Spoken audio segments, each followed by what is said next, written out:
I want to believe that these are fabrications that are not coming from a democratic party like NDC. Not at all. Because we see 95.2% as a very, very massive endorsement of our leader. And so, even our constitution says that 50% plus 1. If we are going to look for 50% and you get 95%, where is the problem? But you see, some media houses are steaming in their own stew because they are struggling to make 4.8% and no vote look bigger than 95%. And that is why they are having that problem. In fact, which political party in Ghana has ever, apart from NDC, has ever endorsed their leader by 95%? There is absolutely no political party in Ghana that has achieved that. I think everybody knows that if you are looking for distinction in exam, you look for 75% and above.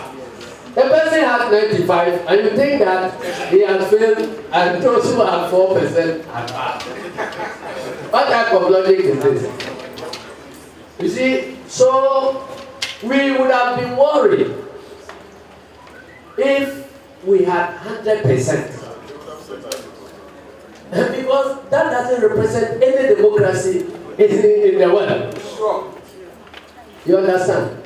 So there is absolutely no problem at all that some of you are trying to solve. There's no problem. Some of you are thinking that, oh, we have to investigate. Some are saying they are votes for MPP and not genuine NDC people. Some are saying, what? I mean, you are trying to find solutions to a problem that does not exist. Because this is the highest possible manner in which a party can show confidence in their leader. And this record is matched only by President Mohammed's own previous record of 99.something%. Yes. And that was electoral college. It comes with all its characteristics. This is a mass endorsement by ordinary members who are not selected by anybody. They work from their households to cast their votes. And this is qualitatively different from the MPP flag bearership, which was still based on delegates. It was electoral college. I can hear some of the media houses still calling our voters delegates. They are not delegates.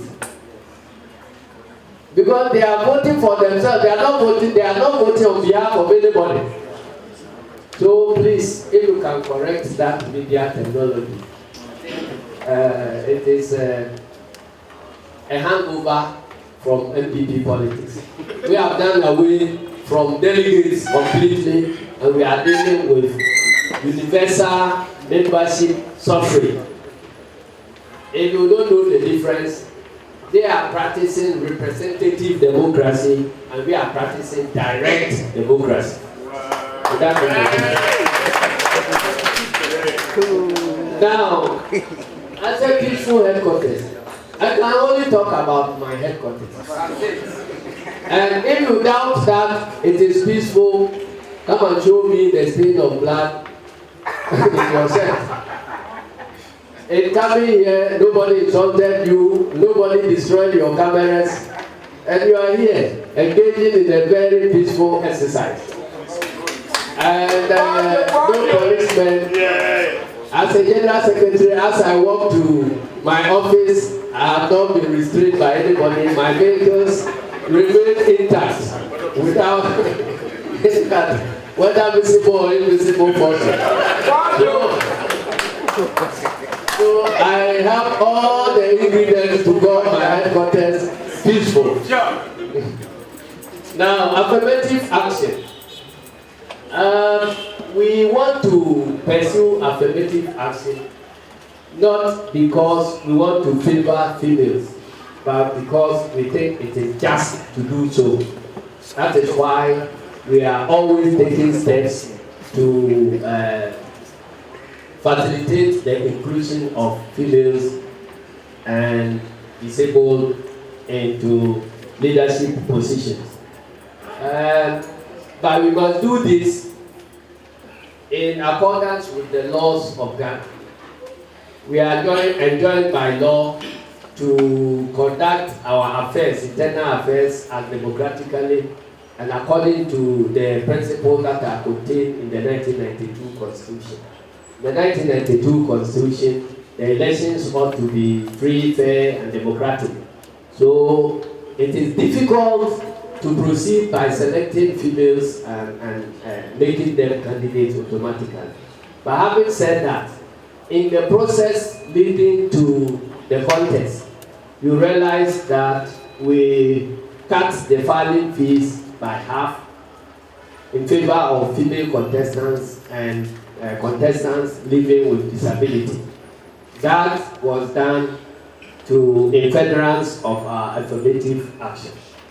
Now that they have been selected, 42 of them have been selected as candidates, I can pledge on behalf of the party that we will be giving our female candidates special treatment when it comes to allocation of.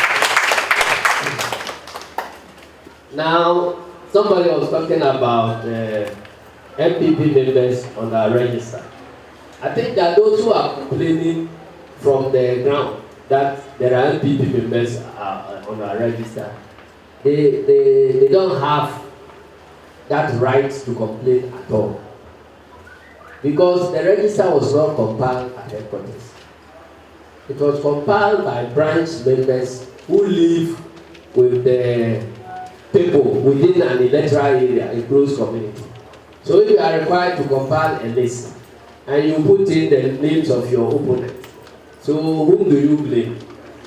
And if you go back to do the exhibition, you send the register for exhibition, and you identify the names of opponents or ineligible names, and you did not advise us to remove them, then you have yourself to blame. I want to recognize that the exhibition system, there were challenges because still after the printing of the final register, there were cases where some of the corrections did not reflect. But as I have indicated, we take the blame because we think that the time that we allotted for the whole exhibition exercise was rather too short. But this being the first time ever that the party was undertaking this type of thing, we couldn't have anticipated all the challenges and to address them. And I have said always that perfection is an attribute that is applicable to God and the angels who live in heaven.